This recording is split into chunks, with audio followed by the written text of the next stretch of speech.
Assalamualaikum warahmatullahi wabarakatuh. Jumpa lagi dengan saya Tama dalam Ada Apa Gerangan 2. Bagaimana kabar kalian? Semoga selalu diberikan kesehatan dan juga rezeki yang cukup. Kita jumpa lagi di Ada Apa Gerangan 2, di mana di sini saya akan khusus membacakan cerita-cerita mistis bersambung.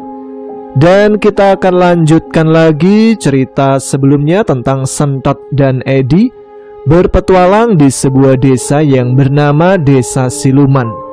Di sana mereka berdua harus membantu untuk memecahkan sebuah misteri tentang desa siluman tersebut. Nah, seperti apa kelanjutan ceritanya? Langsung saja kita simak. Teman-teman, Ada Apa Gerangan? Ceritanya mulai dari sini. Aku tak tahu harus kemana, gumam Sentot panik. Di sekelilingnya, pohon-pohon merintih seperti ikut kesakitan. Tiba-tiba, dalam kepalanya sesuatu menyala.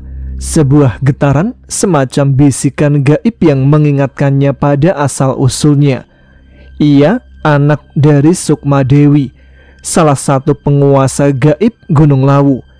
Dan dia punya saudara, banyak saudara. Adik-adikku, aku tahu aku itu paling ganteng di antara kalian, tapi walaupun aku sudah jadi Sentotman, aku tetap butuh bantuan kalian, bisik Sentot lirih. Ia duduk bersila di atas tanah yang masih lembab, menutup mata dan mulai merapal dalam batin.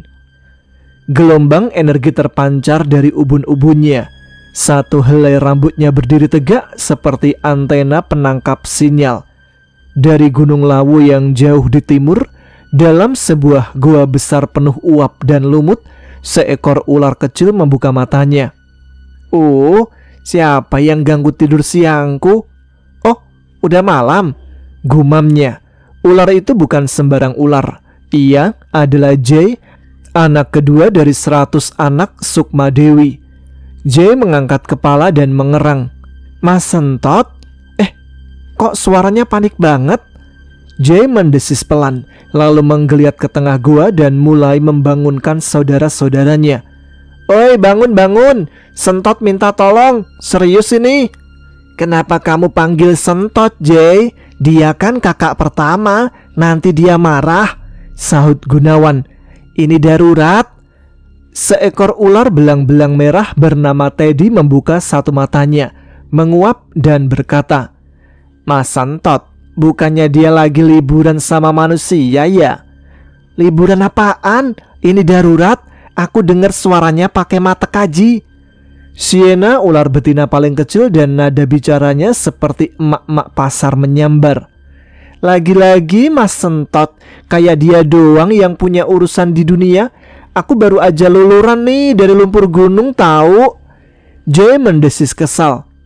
Dia bilang walaupun dia yang paling tampan, tapi tetap butuh bantuan kita.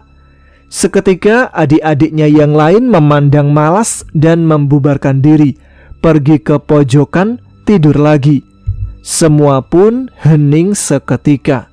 Hanya suara tetesan air dari langit-langit goa yang membentuk gema seperti tangisan perlahan. Gua tempat Ustadz Imron dan Edi ditawan tidak seperti gua biasa. Ruangannya luas, menjulur jauh ke dalam bumi, dengan langit-langit tinggi yang dipenuhi akar-akar hitam menggantung seperti rambut raksasa. Aroma tanah basah tercampur dengan bau anyir darah lama yang mengering. Cahaya samar dari jamur luminescen di dinding gua hanya menambah kesuraman tempat itu.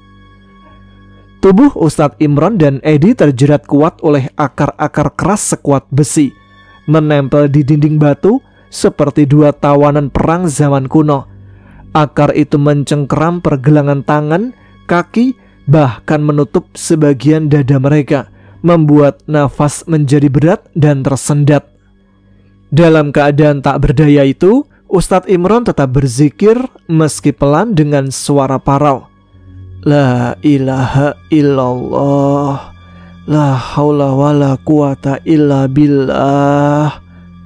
Keringat dingin mengucur dari dahinya, matanya terpejam. Dalam hatinya ia memanggil nama Allah, tidak putus, tak peduli meski tubuhnya remuk dihimpit akar dan keputusasaan. Tiba-tiba suara langkah terdengar, bukan hanya satu, bukan dua, tapi banyak, sangat banyak. Mereka datang dari lorong gelap di ujung gua. Langkah mereka berat dan bergema seperti pasukan neraka memasuki medan eksekusi. Cahaya mulai menjalar dari sosok-sosok itu. Makhluk-makhluk mengerikan dengan tubuh tinggi, kulit berkerak seperti batu bara, dan rambut mereka adalah nyala api yang hidup dan berkobar. Mata mereka menyala kuning, dan nafasnya seperti siulan api unggun yang ditiup angin. Mereka tak bicara, mereka hanya berdiri di setiap sudut ruangan, seperti penjaga upacara kematian. Lalu, dari lorong gelap itu, muncul dua sosok lain yang membuat Edi tercekat. Di sana, Ayudhya duduk diam di atas kursi pengantin Jawa, lengkap dengan kebaya hitam bersulam emas. Ronce Melati menjuntai dari sanggul dan pandangan kosong yang mengiris hati. Ia terlihat cantik, tapi bukan Ayudhya yang Edi kenal. Matanya kosong seperti sudah tidak ada jiwa. Tidak jauh darinya, Mama, tubuhnya gemetar, berdiri di antara dua makhluk besar berkulit hitam. Mata mereka merah memancarkan kebencian, dan tangan mereka menggenggam pedang besar dengan ukiran mantra-mantra kuno. Di bawahnya telah digambar lingkaran darah dan 7 lilin menyala. Sadewo dan Joko Lindu, dua manusia yang telah lama dijangkiti kegelapan, tampak tenang. Di hadapan mereka tersaji sesajen, bunga 7 rupa, minyak hitam, darah ayam, potongan janur, dan sebuah kepala kerbau yang diletakkan di atas batu datar. "Sudah saatnya," bisik Sadewo. Condro Sungsang berdiri di sampingnya, dengan tubuh kecil dan wajah tak berubah, tapi kali ini berpakaian rapi, beskap hitam dengan belangkon emas bagai pengantin. Tatapannya tajam, penuh penguasaan dan dingin. Ia melangkah maju, berdiri di tengah ruangan. "Darah ketujuh, syarat terakhir. Saat itu tumpah, dunia akan menerima pengantin agung dan takdir baru akan dimulai," ucap Sadewo pelan namun menusuk. Dua makhluk hitam mengangkat pedangnya tinggi-tinggi. Mama menunduk, air matanya menetes. "Tidak, Mama!" teriak Edi. Tubuhnya menggeliat sekuat tenaga. Akar menahan dan hanya isak tertahan yang keluar dari mulutnya. Ustadz Imron masih berzikir. Suara hatinya kini seperti pelita yang terakhir. Lalu tiba-tiba sebuah suara menggelegar dari lorong gua lainnya. Sesuatu melesat cepat menyentuh tubuh makhluk hitam yang pertama. Seketika makhluk itu menoleh, namun belum sempat bereaksi, seekor ular raksasa melilit lengannya dengan kecepatan luar biasa. Ular itu berwarna keperakan, bersisik keras, dan kekuatannya luar biasa. Lilitan itu semakin kuat, dan seketika tulang makhluk itu remuk. Tubuhnya menggeliat, lalu meledak menjadi abu. Serpihan hangus berterbangan ke udara. Semua makhluk api langsung menyeringai kaget. Makhluk kedua bersiap, namun sudah terlambat. Ular kedua meluncur dari atas langit-langit gua, melilit tubuhnya dari atas ke bawah. Tidak ada suara, hanya jeritan patah yang teredam. Tubuh kedua juga hancur meledak, seperti bara diinjak padam. Api di rambut makhluk-makhluk lain bergoyang panik. Sadewo terdiam. Joko Lindu mundur 2 langkah. Condro Sungsang mengerutkan alis, matanya langsung menatap ke arah lorong. Dari sana muncul suara gerakan, bukan hanya satu, tapi puluhan suara yang bergema. Desis samar dan suara udara berdesir seperti badai menyelinap masuk. Ustadz Imron membuka mata. Edi membelalak.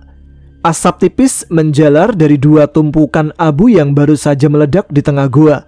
Bau hangus bercampur darah masih menggantung di udara. Semua makhluk api tampak membeku.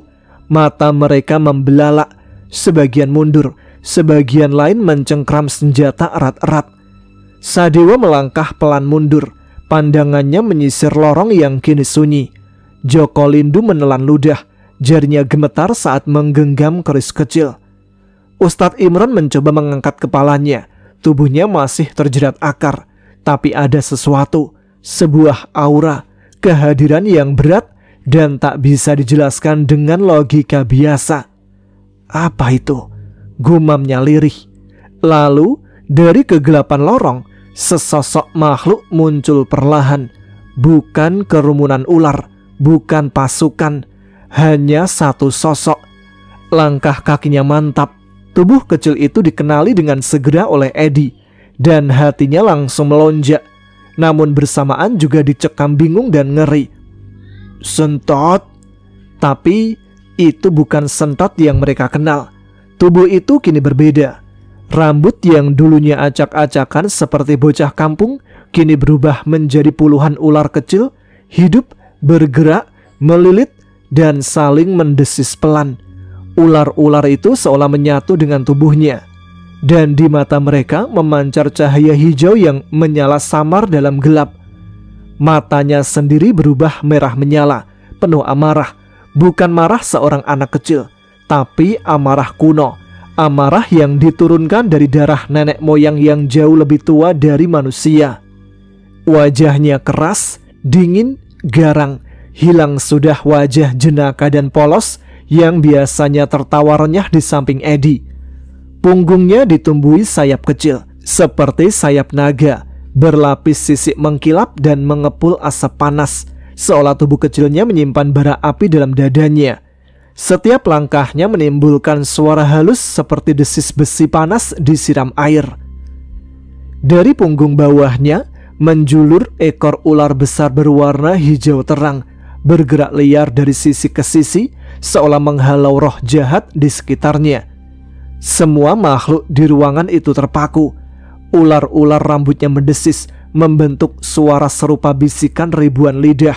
Bahkan api di rambut makhluk-makhluk penjaga tampak melemah karena takut. Condro Sungsang berdiri perlahan. Ia tak berkata sepatah kata pun. Matanya memicing. Tatapan itu tajam, menusuk dan berisi amarah yang lama disimpan, beradu dengan mata merah Sentot. Dua bocah, dua anak dari dua dunia berbeda, kini saling berhadapan, berdiri diam dalam keheningan goa yang bergetar oleh ketegangan. Sentot menatap Condro Sungsang. Ular-ular di kepalanya mendesis serempak. Aku datang bukan untuk main-main. Kau telah menyakiti orang yang paling aku sayang. Suara Sentot pelan, namun bergema jelas di seluruh ruangan. Condro Sungsang menjawab tanpa bergerak, hanya matanya yang menyipit. Jadi ini bentuk aslimu? Ustadz Imron tak bisa menyembunyikan keterkejutannya. Astagfirullah, siapa kau sebenarnya, Sentot? Edi nyaris menangis, mulutnya terbuka tak percaya. Sadewa menggertakkan gigi. Joko Lindu mencengkram lengan Sadewa dan berbisik, bocah itu, dia bukan manusia. Tapi Ustadz Imron tahu, meskipun sosok itu kini menyeramkan, tidak ada hawa jahat darinya. Yang terpancar dari tubuh Sentot hanyalah amarah dan kesedihan. Kemudian Sentot bicara lagi kepada Condro Sungsang tanpa mengalihkan pandangan. Lepaskan Mama, lepaskan Ayudhya. Jika tidak, kau akan mengerti betapa mengerikannya darah dari Gunung Lawu. Condro Sungsang tertawa kecil, dingin. Menarik, aku ingin tahu siapa di antara kita yang lebih pantas menjadi jembatan dua dunia. Langit-langit gua bergetar. Ular-ular rambut Sentot menggeliat serempak. Sayapnya mengepak, menyemburkan debu api. Dua kekuatan kuno akan segera bertabrakan dalam dua tubuh bocah yang tidak pernah meminta dilahirkan dari takdir besar ini. Keheningan setelah adu tatap antara Sentot dan Condro Sungsang tidak berlangsung lama. Tiba-tiba makhluk-makhluk penjaga yang sejak tadi berdiri membisu di sudut-sudut ruangan bergerak serempak. Mereka bukan sekedar siluman biasa. Mereka adalah jin purba, makhluk gaib dari zaman ketika langit masih belum berwarna biru. Tubuh mereka mengerikan, ada yang bersayap kelelawar, ada yang bertubuh asap dan berwajah banyak, ada pula yang merangkak seperti laba-laba raksasa dengan wajah wanita yang terus tertawa cekikikan. Mereka menerjang Sentot seperti badai dari neraka yang dilepaskan dari rantainya. Sentot berdiri tegak. "Aji Kidung Ular," suaranya pelan, tapi begitu mantra itu terucap, ular-ular di rambutnya mendesis serempak, lalu tubuhnya bergetar dan lingkaran cahaya hijau menyala dari bawah kakinya, membentuk pola pusaran aneh. Makhluk pertama berwujud jin bertanduk dan bersayap kelelawar menerjang dari atas, mengayunkan cakar besarnya. Tepat sebelum cakar itu menyentuh tubuh Sentot, ular-ular di rambutnya memanjang secara tiba-tiba, seperti cambuk hidup dan menyerang balik dari segala arah. 5 ular menyerang sekaligus, melilit kepala, tangan dan sayap jin itu. Makhluk itu meraung kesakitan, lalu tubuhnya mengeras seperti batu. Warna kulitnya berubah dari hitam mengkilap menjadi kelabu pucat. Beberapa detik kemudian, tubuhnya retak, pecah berkeping-keping seperti tanah liat dibakar matahari, lalu hancur menjadi debu halus. Yang lain tidak gentar. Jin asap menerjang, mengubah tubuhnya menjadi kabut gelap, mencoba menyusup dan menyelimuti tubuh Sentot. Sentot menutup matanya. "Aji lamuran jiwa." Sayap kecil di punggungnya mengepak sekali, tapi bukan angin yang keluar, melainkan gelombang panas seperti semburan magma mengepul dari setiap pori tubuhnya. Kabut hitam itu berdesis seperti air tersiram minyak mendidih, lalu mulai memucat dan menyusut. Dari dalam kabut itu terdengar suara jin tersebut yang menjerit, lalu hilang, lenyap total, tak bersisa bahkan satu molekul pun.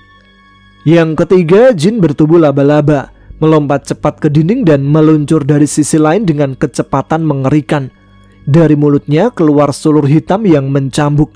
Sentot mengangkat tangan kirinya. Tangannya berubah menjadi sisik seperti kulit naga. Dari telapak tangannya memancar cahaya hijau terang seperti laser, membentuk tombak cahaya. Tombak itu dilempar. Tombak melesat tanpa suara, menembus dada makhluk laba-laba itu, lalu berhenti di dinding goa. Tubuh makhluk itu membeku seketika, lalu mulai menyusut hingga menjadi sebesar lalat, lalu hancur menjadi titik darah kecil.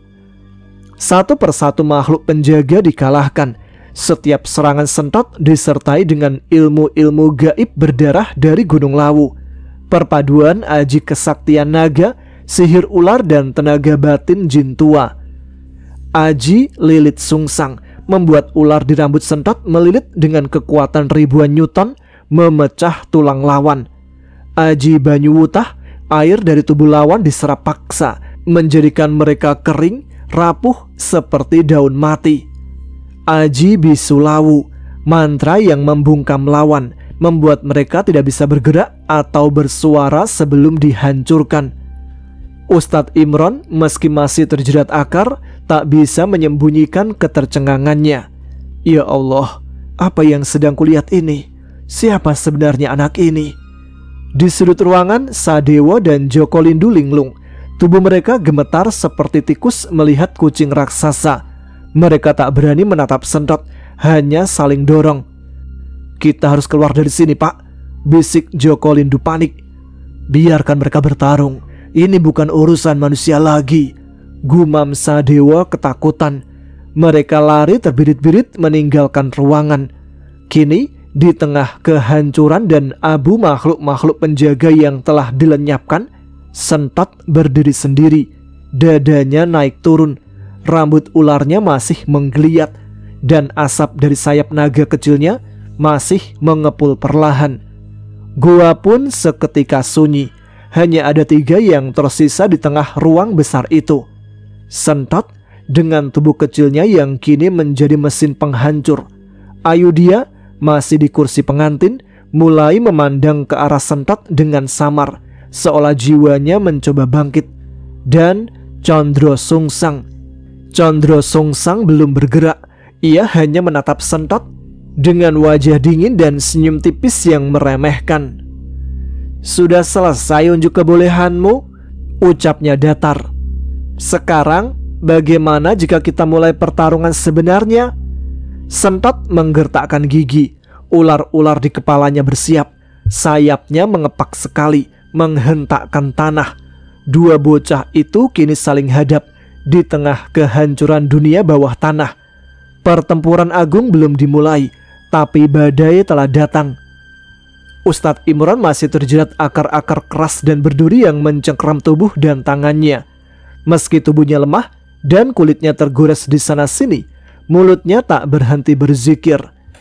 La haula wala quwata illa billah. Zikir itu lirih namun mantap.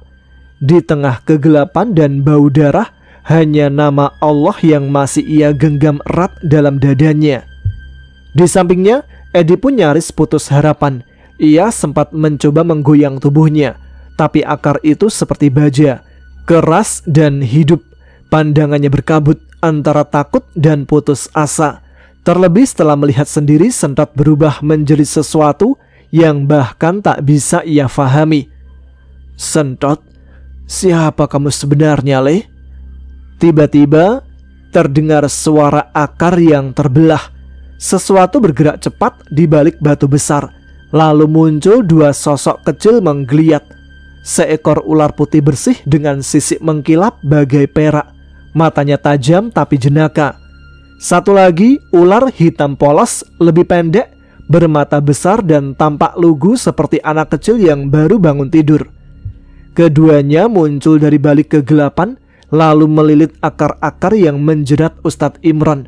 Tapi anehnya, mereka tidak meremukkan atau menggigit seperti ular biasa. Justru tubuh mereka memancarkan cahaya hangat yang membuat akar-akar itu mengering, lalu terlepas sendiri seolah melepaskan mangsa dengan hormat. "Ustadz, minggir dulu, bau akar ini menyengat," kata si ular putih. "Minggir gimana, Jay?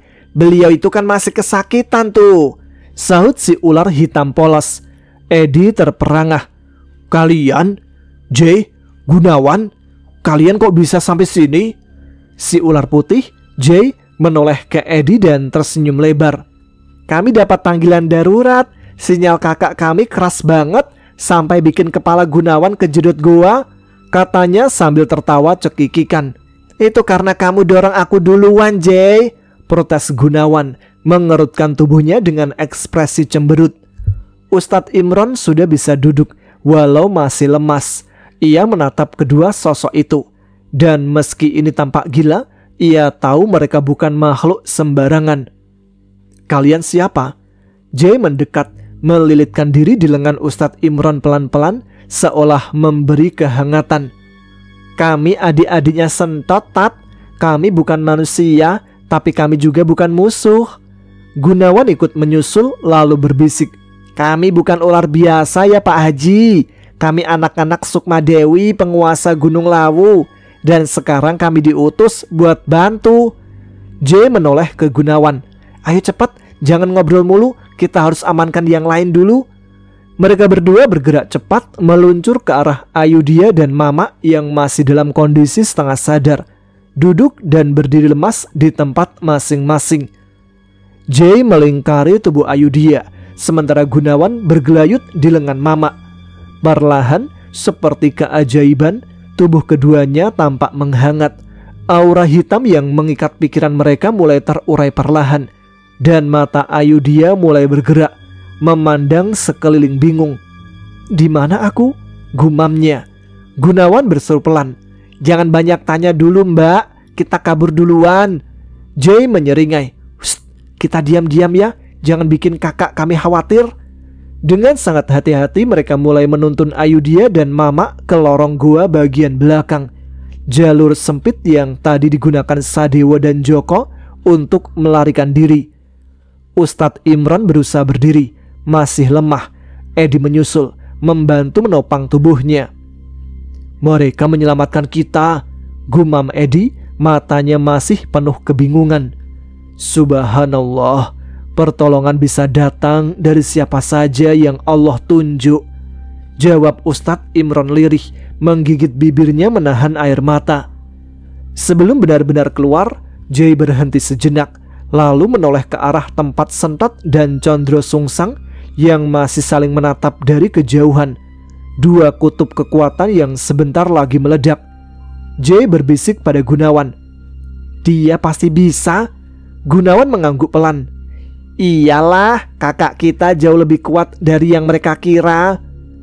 Lalu mereka semua menghilang ke dalam lorong, meninggalkan Sentot sendiri di medan pertempuran yang sunyi sebelum badai. Langkah ekor kecil Jay dan Gunawan terdengar cepat dan mantap di lorong sempit goa, meluncur mulus di atas permukaan berbatu yang licin. Di belakang mereka, Ustadz Imron menopang Mama yang masih lemah, sementara Edi membantu Ayudia yang mulai sadar penuh namun masih terlihat linglung. Begitu mereka keluar dari mulut goa yang menganga seperti mulut iblis di tengah hutan, semua terdiam. Langit mendung, angin dingin mengiris kulit. Namun yang membuat mereka tercekat adalah pemandangan di depan mata. Tanah terbongkar, pohon-pohon tercabut, batu-batu besar retak, sebagian bahkan meleleh seperti baru terkena panas luar biasa. Bau gosong bercampur aroma darah dan tanah basah menggantung di udara. "Ya Allah," desah Ustadz Imron, tangan kirinya mencengkram dada. Edi berjalan pelan ke depan, menatap sekeliling dengan mulut sedikit terbuka. Ini kena serangan bom." "Ini ulah Mas Sentot," sahut Jay dengan nada datar, namun ada kebanggaan mengendap di dalamnya. Gunawan menyambung, "Dia marah banget. Waktu lihat Mama mau dipenggal, dia langsung ngamuk. Jin-jin siluman yang jaga goa, pada hancur lebur." Jay menambahkan, "Yang rambutnya api-api itu sampai meleleh kayak lilin kena obor." Edi menatap Jay tak percaya.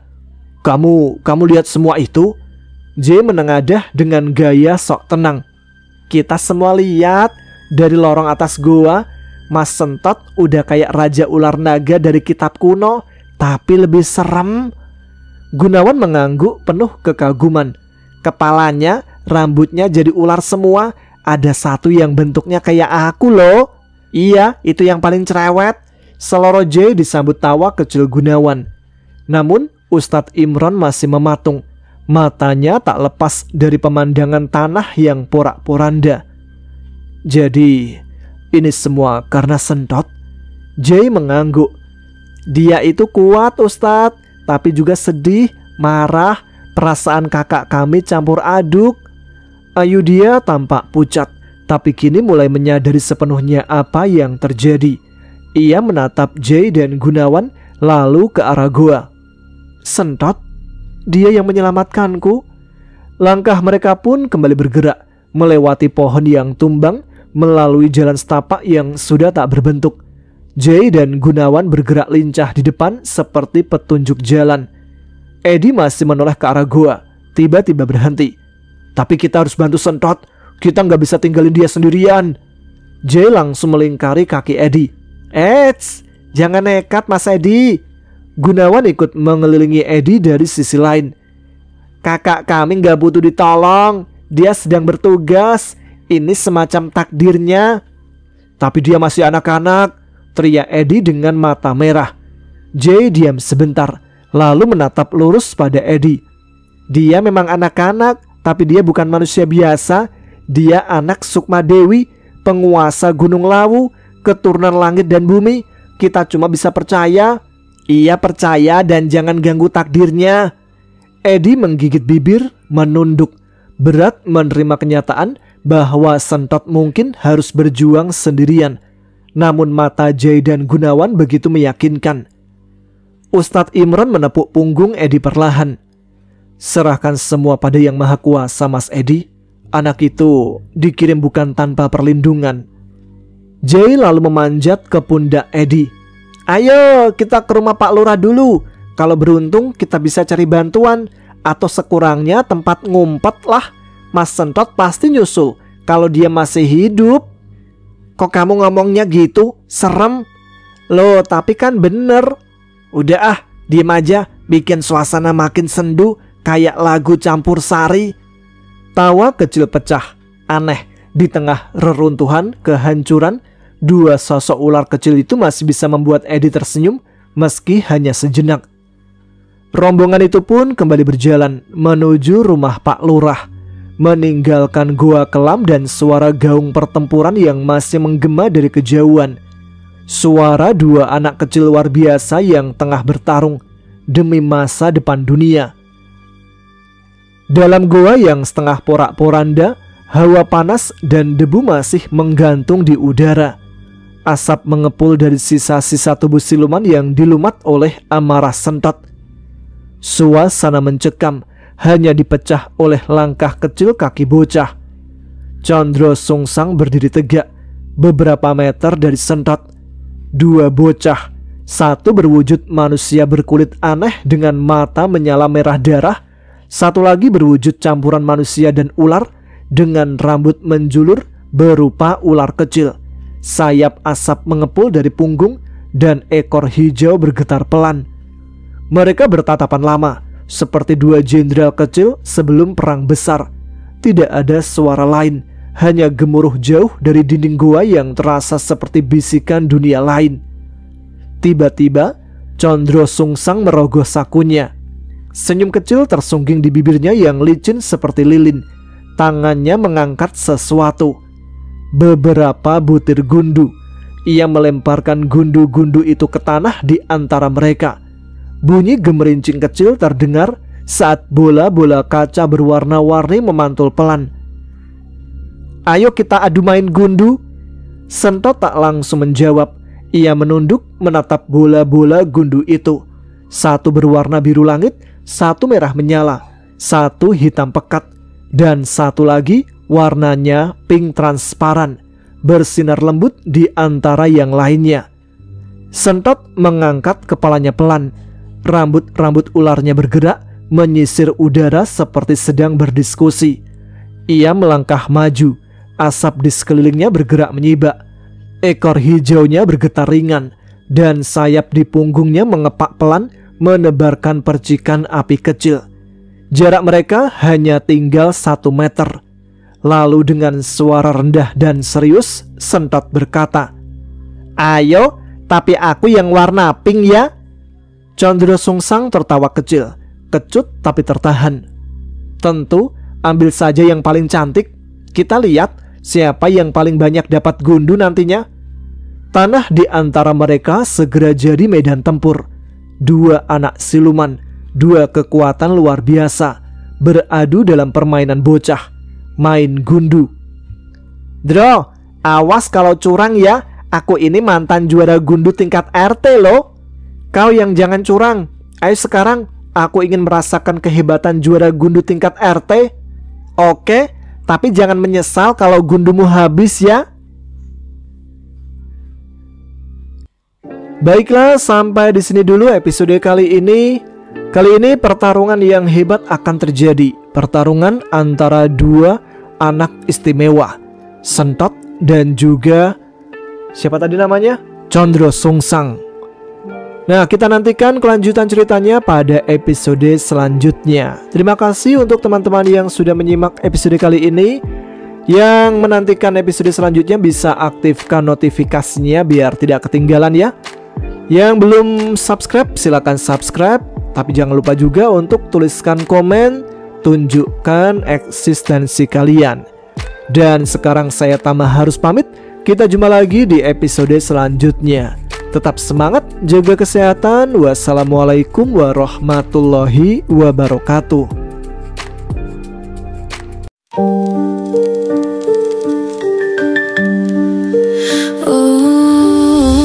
Aku tahu kau merinduku, aku tahu kau menangisiku, aku tahu kau tak relakanku. Aku sama namun hanya membisu.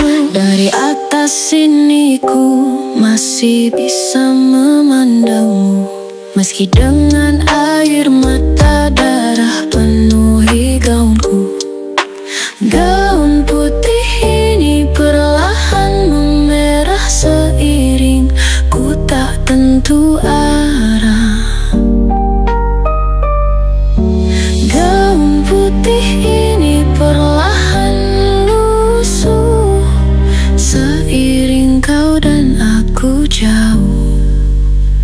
Di jalan ini, di antara ilalang tinggi, kau pernah membawa diri ini.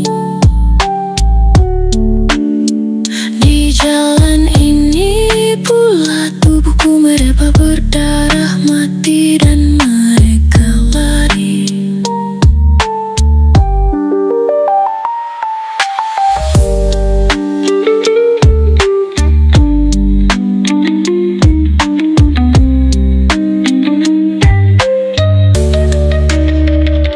Di jalan ini, di antara ilalang tinggi, kau pernah membawa diri ini. Di jalan ini, pula tubuhku mereba berdarah mati dan mereka lari. Di jalan ini, di antara ilalang tinggi, kau pernah membawa diri ini. Di jalan ini, pula tubuhku mereba berdarah mati dan mereka lari. Di jalan ini, di antara ilalang tinggi, kau pernah membawa diri ini. Di jalan ini pula tubuhku mereba berdarah mati dan mereka lari.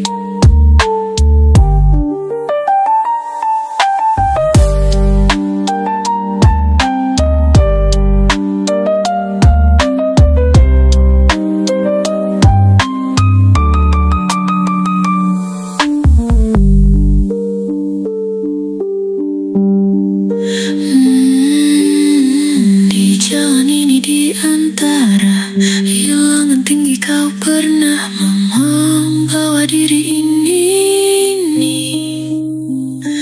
Di jalan ini pula tubuhku mereba berdarah mati dan mereka lari.